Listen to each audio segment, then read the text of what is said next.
So welcome back, guys. We've got another episode of the Red Line Hustle podcast, and today I'm in a WeWork office. That's why I'm very oily and shiny, because I'm sweating my absolute bollocks off. And I have the pleasure of having Mor Assouline on the show today. And I'm always seeing you, dude, on LinkedIn. I'm always seeing you as a pivotal voice in sales, which is why I reached out to you. And really, I'm looking to get some knowledge today for our audience on how you approach the market, how you've become so successful, and a number of other things that we'll really cover. So, Mor, who are you?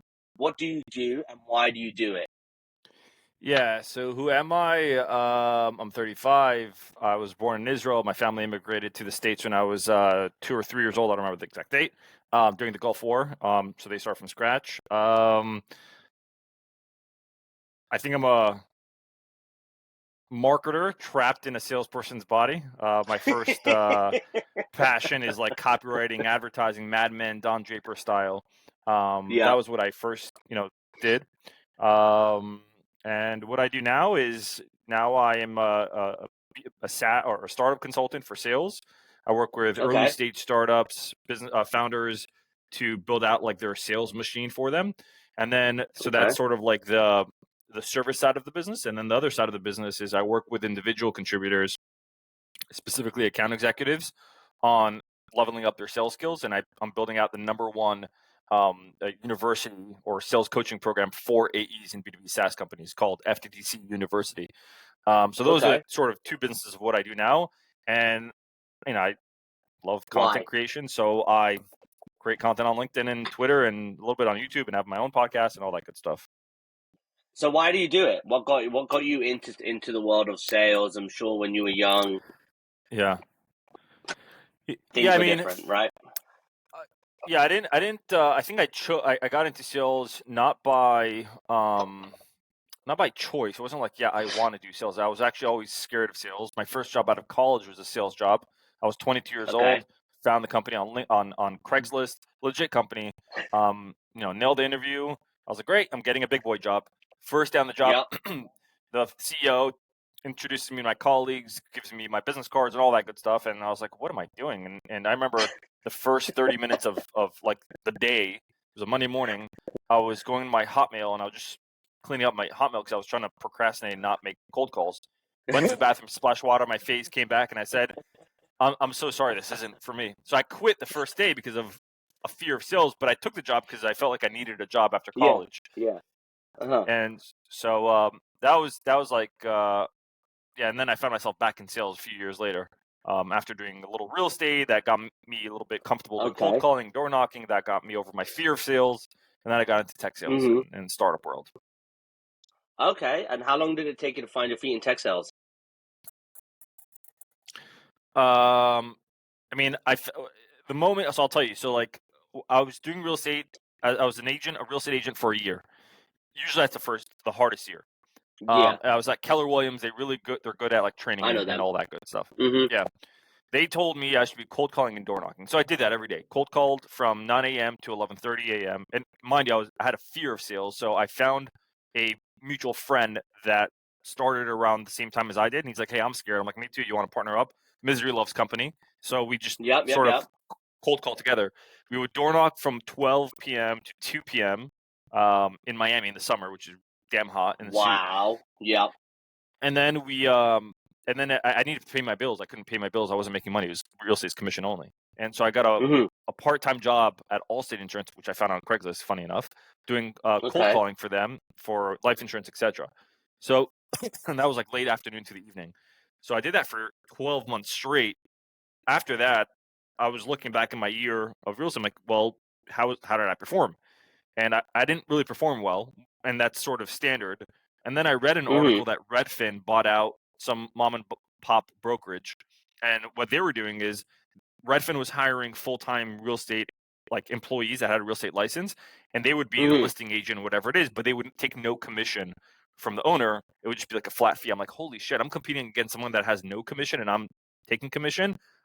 I'm not that great of an agent to compete with that. And so I thought, well, do I pivot into commercial real estate or join a team or go luxury? Or do I maybe like join a company like a Redfin, a startup, And I spoke to a few friends that I would trust, and then they said, you can always come back to real estate. And so I decided, I was like, I need to work into a tech startup because that's going to be the future. It's going to take over the real estate game, all that. Yeah. And so I found a startup within, I don't know, 3 months, but they had maybe $185,000 in funding, not much. For me, I didn't know what I was getting myself into. I just I want a startup.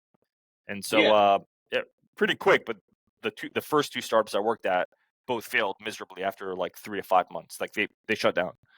Then the third one was a success. Yeah. And what was that like for you then? Like what did that do to you? You're in two startups that did fail. You're part of that. What were some of the responsibilities you had in that startup? Because mine, I had to wear 35 hats.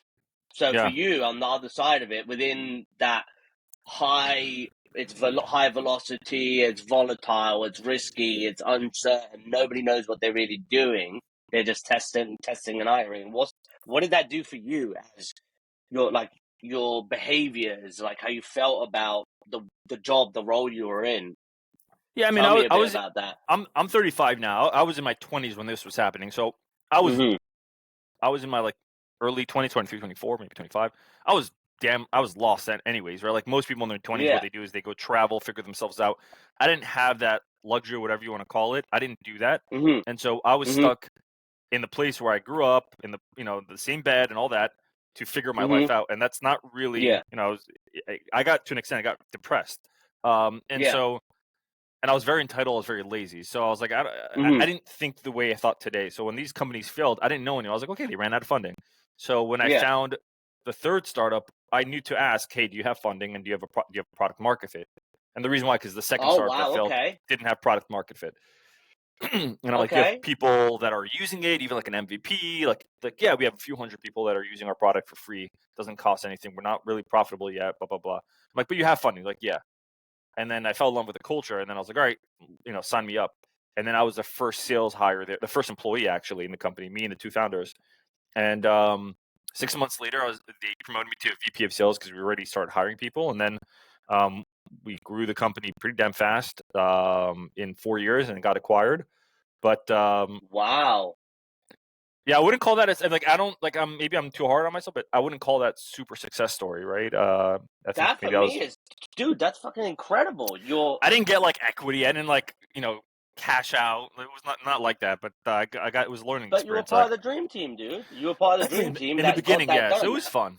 Yeah, it was fun. How much did they get acquired for? Are you able to share? I don't even have that information. No, it's not publicly available. But dude, that is a fucking huge win. No, that is a huge win, dude. Honestly, for you to be the VP of sales, employee number 3, and then get acquired, we got to a good amount of revenue. We had serious profit, but the spending habits of the company were absolutely awful. Those are one of my failures, which then leads us into the next segment of some of the things we talk about. You may have touched on it already, but my definition of accelerated learning comes through failing 1,000 times to get 100 solutions that always work.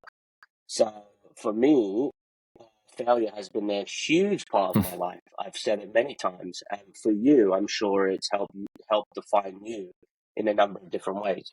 So if you could pinpoint one failure that you went through in your life that has helped shape the character of who you are today, how would you describe that failure, and what was it? It was probably in my early 20s. It started from quitting that job, that first job out of college, which had a snowball effect on my behavior for the next 2-3 years, where I was very entitled. I was like, well, I want to have a managerial position, but I had no experience. I was very lazy, which meant I would wake up at 12 p.m. I would procrastinate every day. And I pretty much pissed away my mid-20s when that was the perfect opportunity to be, take internship seriously at a company you want to work for, or start a business and put it all on the line.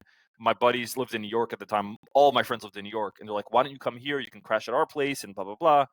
And I remember I was like, I over what do you call it? Analysis leads to paralysis. Like I overanalyzed the move. I'm like, Mhm. well, if I move there, I'm gonna have to commute to Brooklyn, and that's gonna take 2 hours, and in the winter it's gonna take longer, and I don't know my way around. Da, da, da, da, da. And so I just got into my head. I'm like, no, I'm not gonna go. I even applied to Baruch College because I wanted to go to New York so much.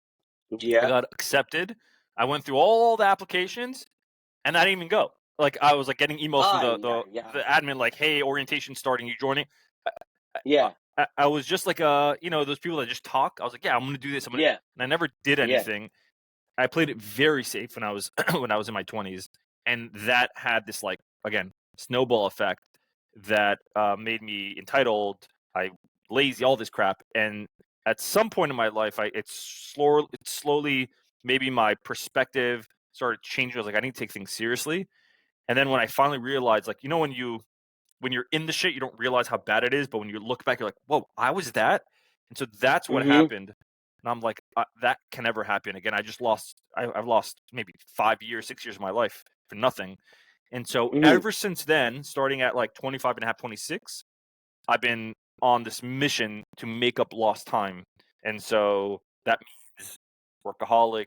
That means, like I'm just always like, Yeah. like you You have watch to the do movie. something.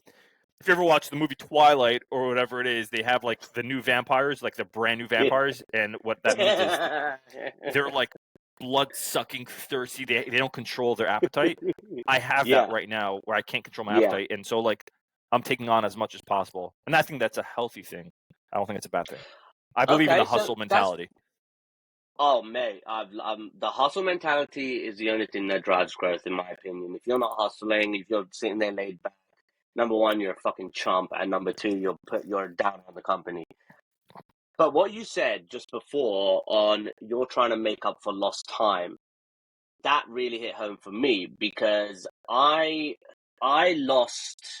I had a 3-year opiate addiction from 2007 to 2010, and then, as I mentioned, from 2011 to 2014, I did a state bid.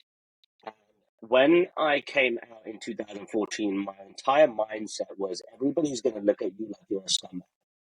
Everybody's going to look at you, no matter how good you are, no matter your shame, you were this many years ago, you're going to be seen as an ex junkie, an ex convict, all the jailbed, whatever. I knew that was coming. And my thing then became a race against time. So I got into the only job I could get was security. That lasted Like 7 a months. I security asked guard. for, yeah, dude, a security guard working 15-hour shifts and doing 2-hour commutes to and from. Like, I just had to do it to show I wasn't going to be a fuck up. And I accelerated my career so fast, and I battled against managers because same like you, I wanted to be a manager, but I didn't have the experience. I wanted to go from delegate to sponsorship, but I'd never done sponsorship, and they wanted to just keep me here. So I felt I've always tried to catch up on time, and one of my mentors said, dude, slow down and enjoy the ride because you are going so fucking fast. You're ahead of most people anyway now, and I believe the same could probably apply to you. Um, and Yeah, but the there speed did is come a what got time you when, there. The speed yeah, is what got this you is there. what So I'm I don't saying. believe in slowing. I Yeah, don't believe in slowing down. I know, I agree with you 100%. And the thing is, now I do enjoy the ride more. I'm more grateful of everything. But just like you said, my biggest battle, my breakdown with my business partner was because I enjoy and believe speed, lots of cash, abundance, all of those things have to happen. Quick decisions, all of those things have to happen for you to execute and see the result. And when you're slowing down and just paddling water, you sink. And that's what happened to my company in May. We sunk because of that. So catching up on time, how much do you think it has helped you or hurt you? No, it's helped me. Yeah, it's definitely helped me. But maybe I mean there are times where I'm like, hey, maybe I'm thinking too short term because of my impatience. That my Mm-hmm. actions have caused me to have blind spots because I'm just looking to make up for lost time. I'm not thinking long term, so I make quicker Mm-hmm. decisions. Um, Yep. yeah, I think I'm the so. same. Like, uh, and a perfect example of that was like, you know, I mean, looking back, like I launched, no, not this business, but when I did real estate, I remember, because because it really started. I started to shift when I started doing real estate. When I joined Keller Williams, everything started to shift there. My discipline. Maybe it's through the cold calling, door knocking, right? And I think looking back Yeah. now, the lack of confidence in my sales abilities and my communication abilities caused me to be entitled and like procrastinate. And once I was comfortable in sales, I was like, all right, I'm confident. So I think I had a lot of confidence. But when I was in real estate, I remember I was working for a broker, like an investment firm, and they were sketchy. So I was like, I'm going to quit real estate. What I should have done was I should have worked for a company, get paid full-time salary, whatever it is, saved up money for like marketing dollars, and then gone about and then built out a marketing plan. I was trying to move so fast that I was like, I need to just do real estate. And I got out, did it on my own, and I had no money to do it. And because you have no money, you have no runway, and you can't last for too long unless you get really lucky. Yeah. And so I think to an extent, there were some times where I was like, yeah, I should have just like been a little bit more patient, waited another year. Yeah, sure. Look, I would like you to give people advice on that. So if somebody, we've just proved that even me and you from thousands of miles away. So I lived in Jersey for 15 years, so I wasn't too far from you being in Miami. Funnily enough, you and your friends were telling you to come to New York from 2006 to 2007. I went down to Orlando and Boca and Miami. That's where I played at in 2006. How would you tell someone to manage that? Like, you're trying to catch up with time. Now, if you could do it again, how would you tell somebody on that journey, on that path, to manage it in a different way where it doesn't consume you and you can incorporate both short-term and long-term thinking? Well, that's hard. Because I'm trying to master it now, and I'm nowhere near it. Like I'm very good at managing my time, but I'm not good at not yet at like I can easily say like, well, I want that thing, whatever that is, that goal, and so I'll probably be more successful if I wait at achieving it. Maybe it's like offering your service, whatever it may be. If I just create content, build value, and then maybe a year down the road, then ask for the sale. But I personally don't have that luxury because number one, I have 3 kids. I'm married. Like I have bills to pay. I can't do that. So I guess my advice is if you don't have a family to support, then don't rush to make the sale or make the cash. If anything, build more credibility and brand equity, whatever it is that you're doing, before going for the sale, whatever it may be. I don't know what. Again, you have people that are maybe entrepreneurs, founders in this episode, and they have a product, but there's no product market fit. Well, spend the next 6 months doing customer research instead of just like releasing your product, because a lot of times I think by doing the research and the prep work, many times I get into a really bad thought process of, well, that's not work. The work is when I'm going live and I'm taking action, not behind the scenes. It's not true. It's like there's a quote by Abraham Lincoln. I spoke to him last week on the phone, and he told me this, and it was it's like I think it's something, I'm probably butchering it, but he goes, if I had 8 hours to chop down a tree, I would spend the first 7 hours sharpening my axe. Sharpening the saw. Yeah. And so that's the prep. But a lot of people don't think sharpening the axe is the work. The work is the chopping. Not true. And I think that's a lesson for me that I'm saying it out loud, and I'm telling it to myself. That's something that I'm working on. Like, slow down so you can, like, in like the movies, in Gladiator, hold, and then there's a time where like, all right, go, charge. Go, I think people, because of their impatience or whatever it is, they don't master that control, and that's something that I'm working on. Mate, I think you're like my twin when it comes to that, because that is definitely something I'm working on too. So if that were to lead you, those experiences that you failed on, and I actually spoke to, who was it? Moeed Amin, who I spoke to a few days ago. And he said he doesn't even use the word failure because the connotation means it's finite and it stops somewhere, which can be seen in however way you want. He said the way I call it is a setback. And a setback kind of gives you something where you said, okay, I did take a setback, but I'm able to push forward now. So however you want to interpret it, in terms of a learning experience, a very profound learning experience that you went through in your life that has helped shape who you are today. Can you tell me a little bit about that? Yeah, I don't think there's one specific. There's multiple ones that sort of stack upon each other. Start with the most important one, the most impactful, memorable one. Yeah, man, I'll go back to like the thing that I was trying to avoid my whole life, which was sales. And I was scared. I would literally have to run to the bathroom. So if my phone, like if I had to make a phone call to a stranger, like I was just like petrified. And then I think the lesson is, I think that my experience was like when I started getting into sales, I was still scared, but I did it scared. And what most people do is when they fear something, they pull back and they don't do it because fear is like, oh, that's dangerous. Yep. In their head, assuming it's not life threatening, you should do it while you're still scared. And that's one. And the other one was in my 20s, I had all these like business ideas, and I would spend like a full week coming up with the name, logo, all that crap. And I was like, all right, cool, this is exciting. And then when the work started, the not sexy stuff, the behind the scenes work that you don't see with entrepreneurs, and all you see is the end result. You're like, yeah, I want that. I would be like, nah, it's too. In my head, I was like, oh, this isn't gonna work. And subconsciously, it's because I was like, this is too much work, and I'm not willing to work, so it's not gonna work. And so I would pull back and not actually go. Like there's always like if people smoke cigarettes and they quit. There's like that period where if you're able to wait and go over that hump, you're good. Yep. And it's anything in life. If you're riding a bike and you're going up a hill or a highway, there is the pedal up, which is the hardest. And then as long as you go through that, the rest is downhill. And that's consistent with everything in life.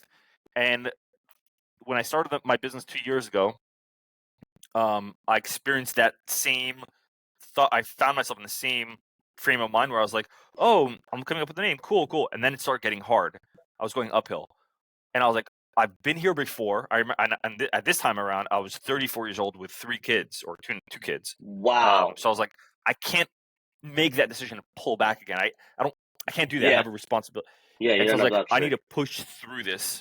I need to just like see it through and ignore my sort of brain that says, hey, this is not going to work, or pull back, do something else, right? Because that's what people do. They have an idea, they start, it gets a little hard, they stop, and they pivot into something else, and it's just a repeatable it's just like a bad habit.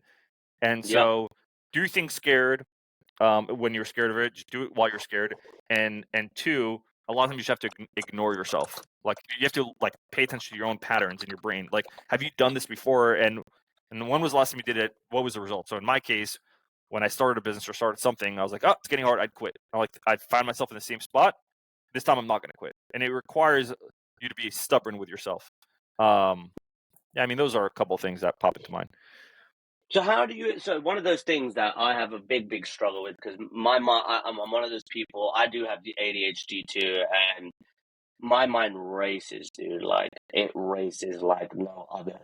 And when you are trying, so I trust my gut. I try to go with one decision because I know when I do try to factor in too many, it becomes not only diluted, but my focus, instead of being able to see like this, I see narrow tunnel vision, and I don't think that's good. How do you I actually ignore? think narrow tunnel vision is good. Okay. How do you know how to separate what to ignore and what to pay attention to then? I think if you're not experienced, then you need to have a coach, or you need to have someone that you trust, that you admire. That whenever they tell you something, you're like, yeah, that's right. You need to have that. If you don't have the money, then find one for free, like someone you admire, and just like ping them from time to time. If you can scrape some money, then hire a coach. I just hired a coach. Even coaches need coaches. And right, like the common like cliche, Michael Jordan had a coach, Mike Tyson had a coach. They all had coaches. So I think the problem and I think the value of a coach in general is not their experience, even though that is for sure. I don't think that's where the core value is. I think the value of a coach is that they make you feel validated with your decisions, and that what that does is it feeds off itself, and you're like, oh, I had this idea. Let's say you said, right, like how do I know if I should focus on this, and Mm-hmm. you decide out of all these things, I think I should focus on this, but because you don't have a coach, you're like, I don't know, I have Mm-hmm. doubt, and so that causes you to sort of like focus on a bunch of stuff. But when you hire a coach, that coach tells you, no, Shane, you're in the right path. That's Yep. what. It So like what that does is it solidifies validates it. you. Yeah, and you're Yep. like, I can trust myself now. And Yep. trusting yourself is freaking like everything. If you don't trust yourself, It is. oh my God, like you don't trust your own decision. It's a dangerous place to be, right? There's a difference between not trusting somebody, but when you don't trust yourself, holy shit, that's dangerous. So That is that's the very, value of a is coach. very. I agree. I think that I've had since. Funny story. I think I've said it on here before, but the first woman I was engaged to for 3 years, she said, "You're the problem. You're the problem. You're the problem. I'm going to get you some counseling." I said, "All right, fine, let's do it." So she got me a life coach. 3 months later, the life coach taught me so much and got me to break up with the girl I was engaged And then you to. got married to the life coach. Okay. So no, the life coach then she went and did a whole bunch of other stuff, but she put me on the best transformation plan of my life, where I went to Morocco 7 times because I got to have so much fun with so many women over there. It was ridiculous. I was living like a king in Morocco. I'm And then Moroccan, I by met the way. my wife. Where are you from? Lebanon. So my father is from a small town called Wezan. How far is it from like Agadir, Marrakesh, Casa? I have no. It's like it's such a small town that the butcher was also your barber, and the barber was also like your Yep. doctor. It's like one of those That's towns. how my wife's neighborhood. That's how my wife's neighborhood was. But what I'm getting at too in that is my life coach helped me get through that because yes, for me it wasn't the validation. It was the questions that none of my friends or none of the people around me could ever ask me. And by asking me those questions, I was unable to unravel some thoughts that were hidden so deep inside me that I never knew that they were there. Even some trauma. Those are the things that really, really helped me in terms of getting coaching and how it's helped shape who I am today, like in a massive way. Yeah. So one thing that this podcast is about helping people elevate their game, and that is what you're about too. So if you had an opportunity to go back to yourself when you were 18, I've done the story if you watched the show before. You're walking down, you see 18-year-old, you see 18-year-old more sitting on a bench. You probably have either an MP3 player or you might even have an iPod by then. And you sit down next to him and he goes, "Dude, who are you? And what do you want?" And you just tell him, "Hey, dude, look, I'm here to give you one piece of advice, and it's to make you just as successful as me, but in half the time, and you're going to make half the mistakes. This is the one thing you have to do." To give him the lottery tickets for the future. That's a good one. I've had Bitcoin. No. That's a good one too. Yeah, invest in Bitcoin. What's Bitcoin? Trust me, just invest in it. Knowing what I know now, and I can go back. What would I tell myself? I'll tell you. I'll give you an answer with what I do now. Mm-hmm. Right. So, and then that should answer that question to an extent. So what I do now. So whenever I'm in like a funk, a shitty situation, whatever it may be, Mm-hmm. you don't, and anyone can experience this. They don't see, the silver lining. They just see the shit. Yeah. That's all they see. Everything else is fucked up. Yeah. And so once they go past it and they're like, now they're good. They're like, oh my gosh, like I'm good now. I realize like everything seems very clear.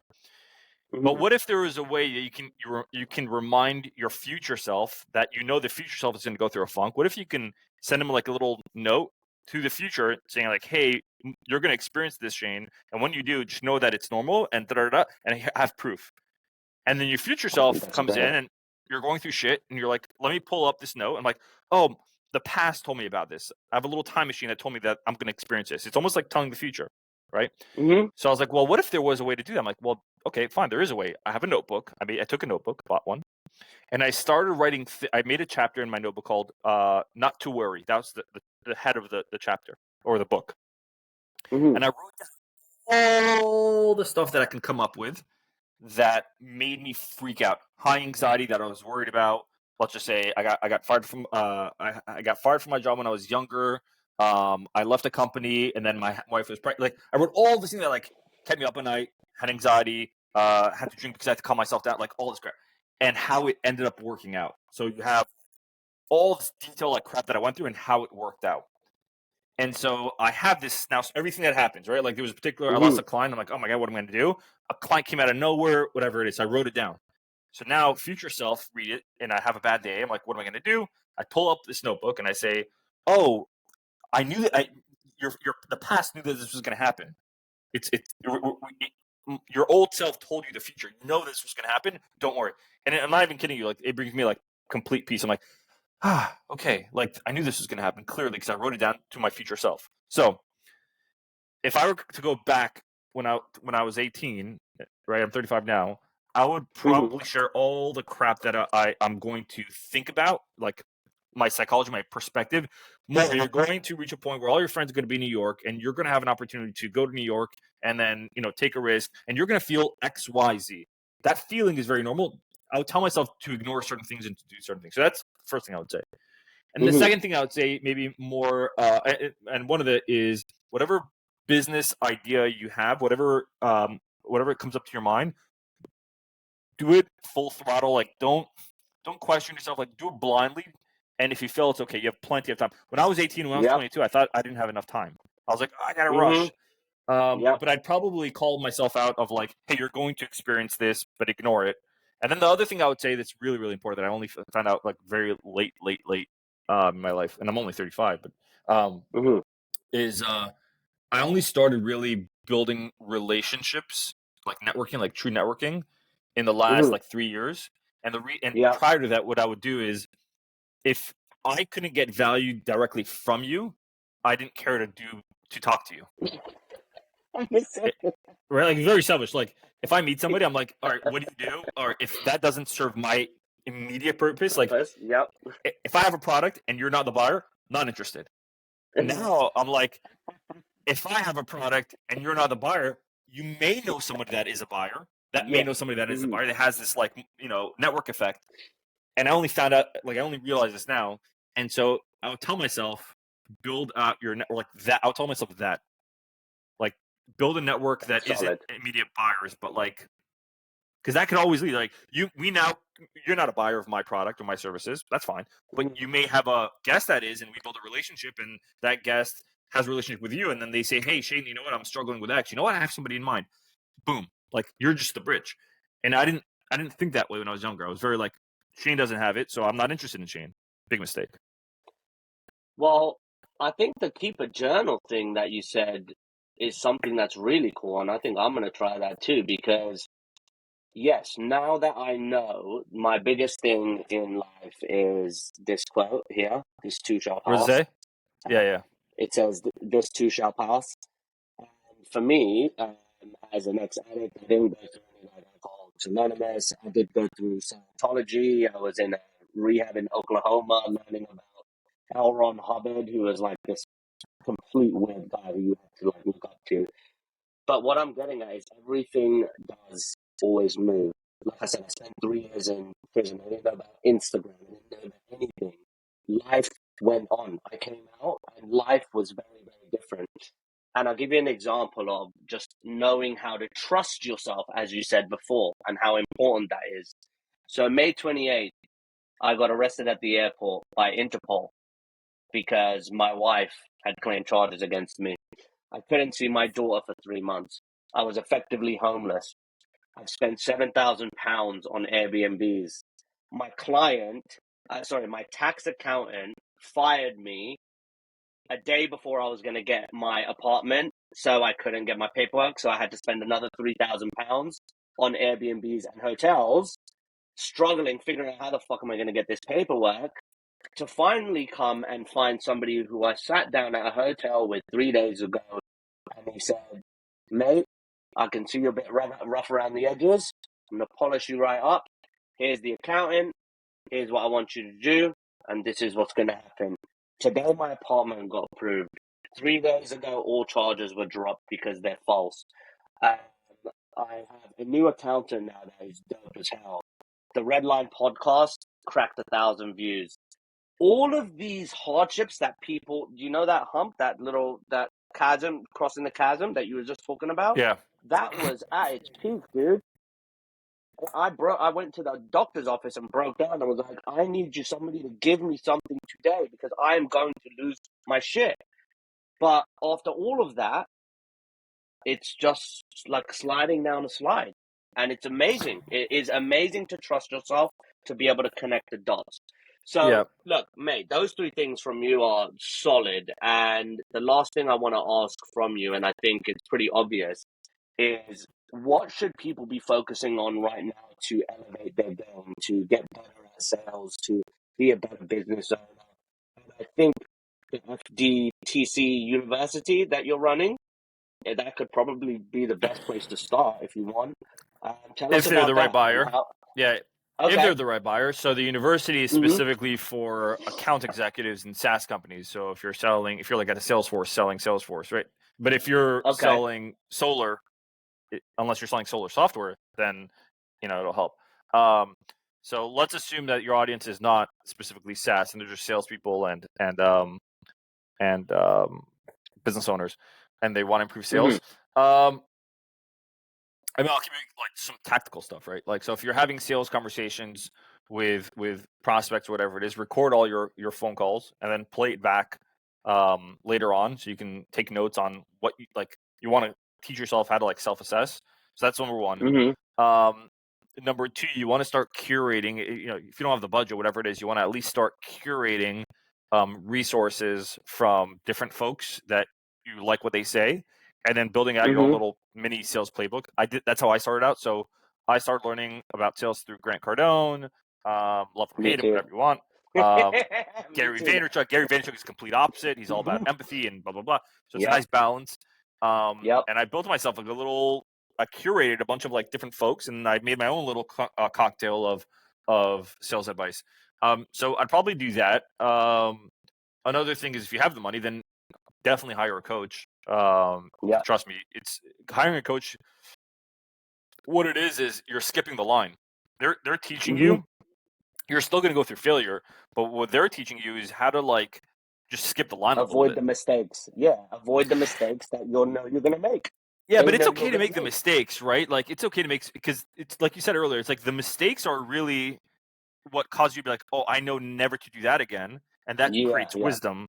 You won't have wisdom or experience if you don't make the mistake, right? If somebody just goes through life, they're acing everything. They don't know what failure looks like, and so when they are confronted with failure, they're gonna freaking implode. And so, I think it's good to go through a mistake, but the coach will at least again keep you in check, teach you how to think. A good coach will teach you how to think. What's another thing you can do to up-level your skills? I think networking, like going to networking events and being in a position where, and don't pitch whatever it is that you're doing and try to just carry the conversation. That's really important. What else? And then again, I'll go back to the advice that I'm taking for myself now. Make and I hate using this word because it's so old school, like a Rolodex of the people you meet and what they do. Like your goal should really be what I try to do. I don't do it consistently because it's a little hard right now, but I used to try to meet someone brand new every week in person. So going to coffee once a week in person and then building that relationship, because what happens is, and sales is changing, and I'll go really tactical for a minute. If you're launching a product, service, whatever it is, and one of the goals is to generate more leads, right? That's the first thing. Well, what you need to do, you can either cold call, you could do ads, which is expensive, which I wouldn't recommend, and you can cold email and prospect. Now, everyone and their grandmothers are cold emailing. I get a bunch of spam emails every single day on LinkedIn and my email. I mark it as spam, and it's hard to cut through the noise now. Everyone's doing it, and so the right approach to prospecting, I think the smarter approach would be if you have a solid network, and that network has mutual connections with the network that you do want to connect with, then leverage internal network. So by networking every week and building up like a spreadsheet of all the people you meet, what they do, and then saving it in like a list in Sales or on LinkedIn, whatever it is. And when you do have to get more leads, you can say, "Hey Shane, I see that you're connected with so and so. How well do you know them? Can you put me in touch?" And then what you end up getting is you get leads through referrals, and everybody trusts referrals. If my best friend says, "Hey Mor, I want you to connect with this person," I trust my best friend, which by default makes me sort of trust this person. And so that's another thing I would say tactically to do. Mate, that is a whole boatload of fucking gold right there, dude. Thank you very much. So, how do people find out about you, the university? Where can they find you? Share some of that information. So, if there is any one of these thousands of people that are watching, they can reach out to you. So, where do they find you? Yeah, I mean, if you're a CEO, founder, or a salesperson in a tech company like a startup sales SaaS company, then you can go to demotoclose.com. Or if you're not and you just want to connect, you can go to my LinkedIn, LinkedIn.com, Mor Assouline. You'll probably put the name there. Yeah. All right. Well, dude, thank you very, very much for showing up today. It was an absolute pleasure. Stay on for a few minutes. Just going to push stop and then it will upload and everything. Guys, I hope if you found value in today's episode, reach out to Mor directly. The episodes are about you and learning and obviously our guests. Like, subscribe, and share if you want to see more. So that's it for us, and we'll see you next